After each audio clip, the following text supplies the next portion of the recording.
नाशिक शहरामध्ये 2027 मध्ये होणाऱ्या सिंहस्थ कुंभमेळ्याच्या साधुग्राम उभारणीसाठी तपोवनातील 1800 झाडं तोडण्याची तयारी महापालिकेनं दर्शवलेली आहे आणि यासाठी ग्रीन मार्किंग सुरू करण्यात आलेलं आहे आणि त्यामुळे तपोवनातील झाडांची तोडणी करण्याचा मुद्दा हा चांगलाच तापताना दिसतोय, कारण वृक्षतोडी विरोधात पर्यावरण प्रेमी आणि वृक्षप्रेमींचं आंदोलन हे दिवसेंदिवस अधिक तीव्र होत चाललंय।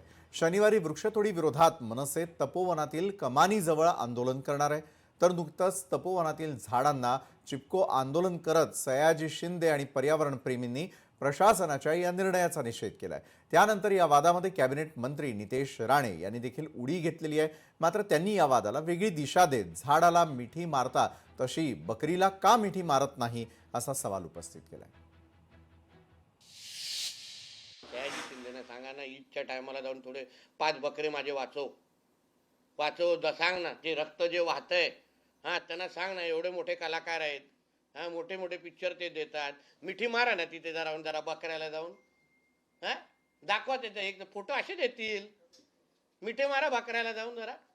उगाच सगळं प्रेम, सगळं पर्यावरण, सगळं हे माझं एवढं पर्यावरणवर प्रेम करायचं का, नक्की करायचं, आपल्याला झाडं पाहिजे तो फुल स्टॉप, पण तेच प्रेम त्याच्या टायमाला दाखवा, बकरीच्या टायमाला दाखवा, मला काही प्रॉब्लेम नाही, ईदच्या टायमाला दाखवा, दुसऱ्या टायमाला काही प्रॉब्लेम नाही। साधुग्राम तपोवन या संदर्भात अधिक चर्चा करण्यासाठी ज्येष्ठ अभिनेते आणि सामाजिक कार्यकर्ते सयाजी शिंदे स्वतः आपल्याबरोबर न्यूज प्लॅनेटमध्ये यावेळेला जोडले गेलेले आहेत। सयाजी शिंदेजी, आपलं स्वागत। कुंभमेळा, तपोवन, झाडांची कत्तल, नेमका कोणत्या गोष्टींना तुमचा विरोध आहे? विरोध असा आहे की तपोवनातली झाडं काढून आणि दुसरीकडे लावणार ही ही पळवाट आहे, ही फसवणूक आहे. नंतर एका झाडाच्या बदल्यात 10 झाडं लावणार ही पळवाट आहे, ही फसवणूक आहे. तर याचे हिशोब कधी दाखवले जात नाहीत. हे कधी तपासायला गेलो तर तिथं काही सापडत नाही. त्याच्यामध्ये बराच आहे. माझं काय म्हणणं, बाकी खरे खोटेपणा, भ्रष्टाचार हे काय त्याच्यात आपल्याला काही इंटरेस्ट नाही. आपला मुद्दा आहे की झाड वाढायला खूप वेळ लागतो आणि झाडं ही एकच गोष्ट आहे जगात, की ज्याच्यामुळं आपण जगतो. आणि अशा वेळेला जेव्हा काही योजना येते एखादी, म्हणजे कुंभमेळा असेल किंवा काय करायचं असेल किंवा रस्त्याचा विकास असेल किंवा विकासाच्या कामासाठी, तर अशा वेळेला मोठी-मोठाली झाडं तोडणं आणि त्याच्यापासून त्या वृक्षावरती असलेल्या प्रजाती, म्हणजे एक वड कापला तर एका वडावरती 500 प्रकारच्या प्रजाती जगत असतात. तर निर्घृणपणे आपण त्यांना मारायचं, काढायचं, त्यांची म्हणजे त्यांची घरावर बॉम्ब टाकल्यासारखंच आहे ना, एक झाड काढणं म्हणजे. तुमच्या घरावर जर बॉम्ब पडला, तर तुम्हाला काय वाटेल? तुमची मुलं-बाळं गेली तर तुम्हाला काय वाटेल? तसं एक झाड कापल्यानंतर तिथं असलेले पक्षी, त्यांची घरटी, त्यांची पिल्लं, हां, ह्या सगळ्या किड्या-मुंगी सकट आपण त्यांचं नष्ट करतो ना. तर ज्या जागा उजाड आहेत, मोकळ्या आहेत, तिथं लोकांची सोय केली, तिथं चांगल्या प्रकारचा कुंभमेळा भरवला किंवा राहण्याची सोय केली आणि समजा तपोवन ही पवित्र जागा आहे, तर त्यातल्या जी रिकामी जागा आहे, त्या रिकाम्या जागेवरती काही महत्त्वाचे घरं बांधली छोटीशी कुंभमेळ्यासाठी. तर मग आणि त्यांना तिकडं केलं, तर मग झाडांच्या नादी नको लागायला, झाडांना तोडायला नको, एवढाच आपला मुद्दा आहे. पण सयाजीजी, मला आपल्याला प्रश्न करायचा आहे। मुळात नाशिक शहर हा ग्रीन बेल्ट आहे, शेतीप्रधान आहे, निसर्गरम्य म्हणून देखील ओळखला जातो, थंड वातावरण आहे त्या ठिकाणचं। केवळ 1800 झाडांची कत्तल केली तर ही ओळख पुसली जाणार आहे त्यामुळे? नाही, तिकडं बऱ्याच 60-70 प्रकारच्या प्रजाती आहेत. अच्छा। ज्या उद्यान विभाग जो आहे पालिकेचा, तो मी बऱ्याच पालिकांमध्ये अभ्यास केलाय, बघितलंय. हं, हं। त्याच्यामध्ये किती लूप हॉल्स आहेत आणि किती घोळ आहेत आणि ते नावालाच कसे उद्यान विभाग आहेत बरं। आणि सगळे कॉन्ट्रॅक्टर त्यांचेच असतात आणि पैसे कमवण्यासाठीचे जो व्यवसाय करतात. म्हणजे पुण्यातली झाडं असो, साताऱ्यातली असो, नागपूरची असो, उद्यान विभागाचं काम नाशिकला तर मी 10 वर्ष गेले बघत होतो. त्यामुळे उद्यान विभागाची माझा खूप संपर्क आला होता. बरं। तर आतले अधिकारी, मोठे-मोठे अधिकारी सुद्धा इनडायरेक्टली सगळं कबूल करतात. हो, काय हो, ही सिस्टमच अशी आहे, काय हो, हे असे आहेत, हे कामगार आहेत. त्यात आपण न पडलेलं बरं. आपण काय बरं, म्हणतो, की उपलब्ध परिस्थितीत आपल्याला काय चांगलं करता येईल. बरं. तर त्याचा सर्वसामान्य माणसाचा जो उद्रेक आहे, त्याचा आदर करायला पाहिजे आता, बरं, उद्रेकाचा असं तुम्ही मला वाटतं. उल्लेख करताय, मात्र मला त्या पुढे जाऊन विचारायचं आहे. हे झालं नाशिकपुरती. पण सह्याद्री देवराईच्या माध्यमातून तर तुम्ही राज्यभर झाडं लावताय, त्यांना जगवताय. याचा परिणाम कधी पाहायला मिळेल आम्हाला? बरं, त्याच्या विपरीत परिस्थिती सध्या नाशिकची आहे.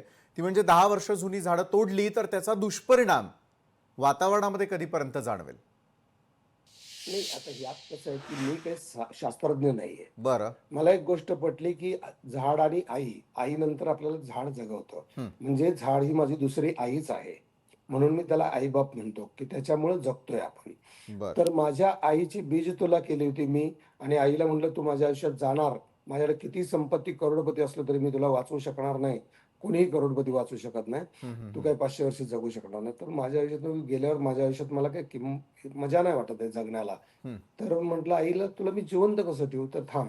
मी ना तुझ्या नंतर मला कोणी जगवलंय? तर मला ह्या झाडांनी जगवलंय ना. बरं. मग त्या झाडांच्या बियांची तुला मी तुझ्याबरोबर करतो आणि त्या बिया मी अख्ख्या महाराष्ट्रभर लावत राहीन आणि त्यातून आलेली फुलं, फळं, पशुपक्षी, सावली ह्या सगळ्यातलं मला तू आई दिसशील हं, हं, हं. आणि मी तूच ती आहेस असं समजून जगेन."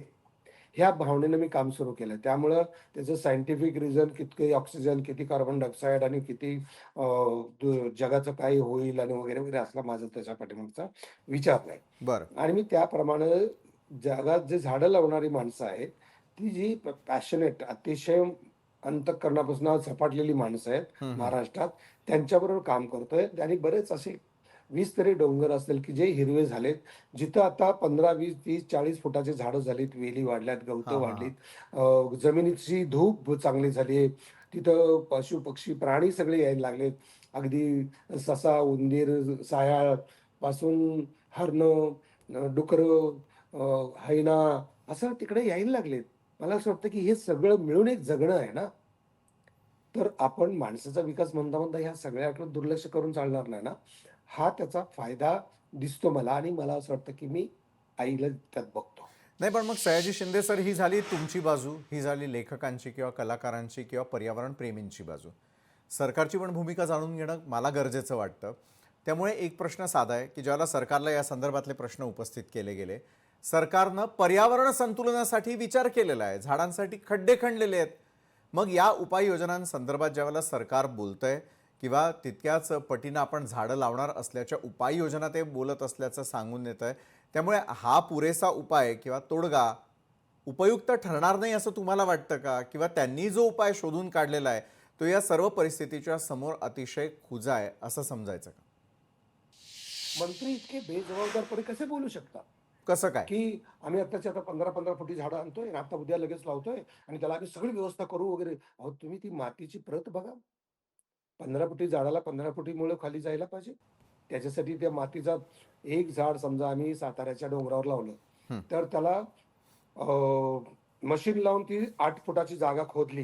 हं, हं, हं. त्याच्यात माती, शेणखत, कोकोपीट हे सगळं करून 6 महिने ती पडून ठेवली. त्याला बरं. पाणी दिलं, त्याला वाढू दिलं. मग त्यात झाड लागलं आणि मग ते दुसऱ्या 2 वर्षानंतर त्याला आता धरलं याचं उदाहरण दाखवतो. हां, हां, हां. म्हणजे हे ट्रान्सप्लांट करताना हडपसरला एका वड कापला आणि तो वड कापलेला 2022 साली आम्ही उचलून आणला सातारला. त्याच्यासाठी 2 महिने आधी तयारी केली. त्याच्या आधी 2 महिने त्या मुळांना बांधलं, हं, त्याला हं. ते खत दिलं, वाढवलं, ती मुळं फुटली. मग ते आणलं आणि लागला 2022 चा वड. आता दरवर्षी आम्ही त्याचा वाढदिवस करतो. बरं. परभणीला आम्ही अशी लाईनीनं झाडं एक 15-20 तरी वड असतील.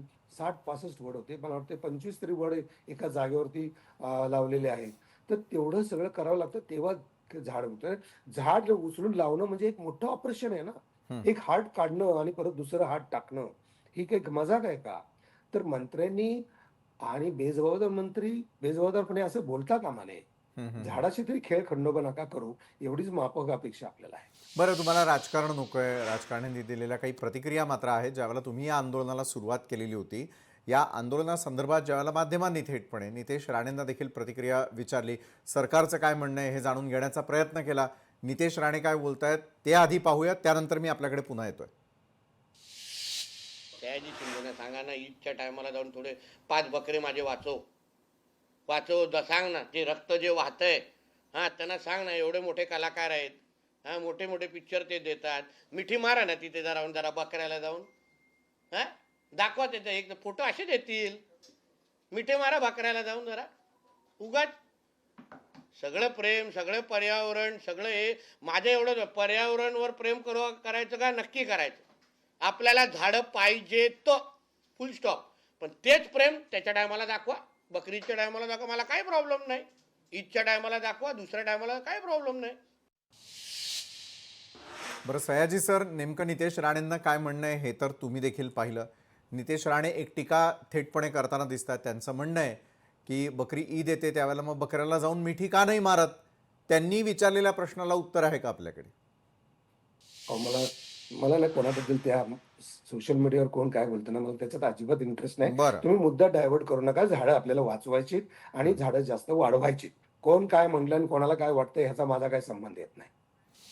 बरं, राजकीय प्रतिक्रिया देण्याचं सयाजी शिंदे तुम्ही देखील टाळताना दिसतात. कारण तुमचा मुद्दा आहे पर्यावरण वाचवायचं आहे आणि त्या अनुषंगानं पुढची कामं देखील करायची आहेत आणि त्यामुळे नितेश राणेंनी केलेल्या टीकेला तुम्ही थेट उत्तर देत नाही आहे. मात्र धन्यवाद, तुम्ही आमच्यासोबत जोडला गेलात आणि इतक्या महत्त्वाच्या प्रश्नावरती तुम्ही चर्चा केलीत त्यासाठी. तर एकंदरीतच एका बाजूला आपण पाहतोय की तपोवनाचा मुद्दा असेल, साधुग्राम त्या ठिकाणी उभारायचं असेल आणि त्या अनुषंगानं जर कुठल्या प्रकारची तयारी केली जात असेल तर त्यावरती सुरू असलेला वादही आपण यावेळेला पाहतोय.